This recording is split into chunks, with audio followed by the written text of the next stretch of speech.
തദ്ദേശ തെരഞ്ഞെടുപ്പിന്റെ പ്രചാരണം നടന്നുകൊണ്ടിരിക്കുകയാണ്. പാലക്കാട് ജില്ലയിൽ LDF-നകത്ത് ചില ഭിന്നതകളുണ്ട്. INL ഒറ്റയ്ക്കാണ് മത്സരിക്കുന്നത്. അവർക്ക് അർഹമായ പ്രാതിനിധ്യം ലഭിച്ചില്ല എന്നാണ് പറയുന്നത്. എന്താണ് INL ഒരു പ്രധാന പരാതി? എന്താ? അല്ല, നമുക്കറിയാം, പ്രാദേശിക തിരഞ്ഞെടുപ്പ് എന്നുള്ളത് ഓരോ പാർട്ടികളെ സംബന്ധിച്ച് നിർണായകമാണ്. അടിത്തട്ടിൽ നേതാക്കന്മാർക്കും സാധാരണക്കാർക്കും അധികാര പങ്കാളിത്തം ലഭിക്കുന്ന ഒരു തെരഞ്ഞെടുപ്പാണ് തദ്ദേശ തിരഞ്ഞെടുപ്പ് എന്നുള്ളത്. ആ അർത്ഥത്തിൽ വേണ്ട രീതിയിൽ പരിഗണന ഞങ്ങൾക്ക് ലഭിച്ചിട്ടില്ല. കഴിഞ്ഞ കാലങ്ങളിൽ കഴിഞ്ഞ 2020 ഇലക്ഷനിൽ നമ്മൾ അന്ന് പാർട്ടി വന്നൊരു സാഹചര്യമാണ്. അന്ന് പറഞ്ഞതില്ല LDF-ൻ്റെ നേതാക്കന്മാർ, AK ബാലൻ ഉൾപ്പെടെയുള്ള സമ്മതിദായ നേതാക്കന്മാർ പറഞ്ഞത് അടുത്തൊരു തെരഞ്ഞെടുപ്പിൽ നിങ്ങളെ മാന്യമായി പരിഗണിക്കാമെന്ന്. പക്ഷേ ദൗർഭാഗ്യവശാൽ നമ്മളെ ഈ തെരഞ്ഞെടുപ്പിൽ പരിഗണിച്ചില്ല എന്നുള്ളതാണ്.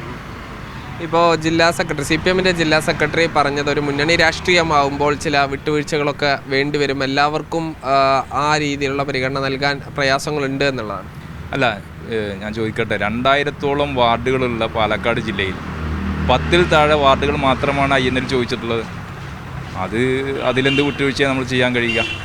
അത് പ്രയാസം ഉണ്ടാക്കുന്ന കാര്യം. കാരണം പല മണ്ഡലങ്ങളിലും, ഒറ്റപ്പാലായാലും മണ്ണാർക്കാടായാലും ഒക്കെ നമ്മൾ ആവശ്യപ്പെട്ടത് നമുക്ക് പ്രവർത്തകരുള്ള ഏറെ വ്യക്തിപരമായ സ്വാധീനങ്ങളുള്ള നേതാക്കന്മാർക്ക് സ്വാധീനമുള്ള മേഖലകളിൽ ഒരു വാർഡ് മാത്രമാണ് ചോദിച്ചിട്ടുള്ളത്.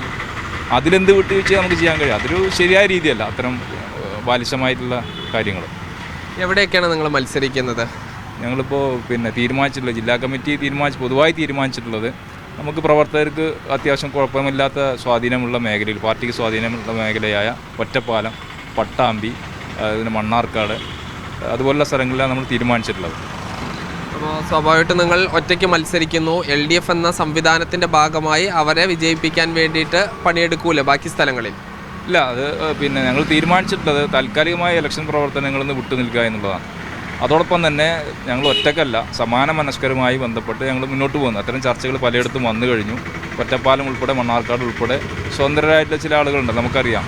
അപ്പോൾ അതൊരു ദേശീയ സംസ്ഥാന രാഷ്ട്രീയപരമായിട്ടുള്ള പ്രശ്നങ്ങളൊന്നുമല്ല, പ്രാദേശിക തെരഞ്ഞെടുപ്പുമായി ബന്ധപ്പെട്ട വിഷയങ്ങളായതുകൊണ്ട് എല്ലായിടത്തും ഭിന്നസ്വരങ്ങളുണ്ട്. പക്ഷേ അത് ഒരു അധികാരമോഹം കൊണ്ടല്ല, പ്രത്യേകിച്ച് ഒരു അവഗണന നേരിടുമ്പോൾ സ്വാഭാവികമായിട്ടും രൂപപ്പെടുന്ന സ്വതന്ത്ര സംവിധാനങ്ങളുണ്ട്. ആ സംവിധാനങ്ങൾ മതനിരപേക്ഷ രംഗത്തുള്ളവരാണ്. വർഗീയ കക്ഷികളുമായിട്ട് ഞങ്ങൾ ഒരിക്കലും ചേർന്ന് നിന്ന് പോകുന്നില്ല. അപ്പോൾ അത്തരം CPM-നകത്ത് നിന്ന് LDF-ൻ്റെ ഭാഗത്തു നിന്നുള്ളവരുണ്ട്, UDF-നകത്തു നിന്നുള്ള ആളുകളൊക്കെ ഉണ്ട്. അത് പ്രാദേശികമായി രൂപപ്പെടുന്ന അത്തരം കൂട്ടായ്മകളുടെ ഭാഗമായിട്ടാണ് ഞങ്ങൾ മുന്നോട്ട് പോകുന്നത്. എന്തായാലും INL ഇത്തവണ ഒറ്റയ്ക്ക് മത്സരിക്കാൻ തീരുമാനിച്ചിരിക്കുന്നു. മണ്ണാർക്കാട് ഉൾപ്പെടെയുള്ള പ്രദേശങ്ങളിലാണ് INL കൂടുതൽ സ്വാധീനമുള്ളത്. ഷിജു ചിറ്റൂരിനൊപ്പം സാജിദ് അജ്മൽ, മീഡിയ 1 പാലക്കാട്.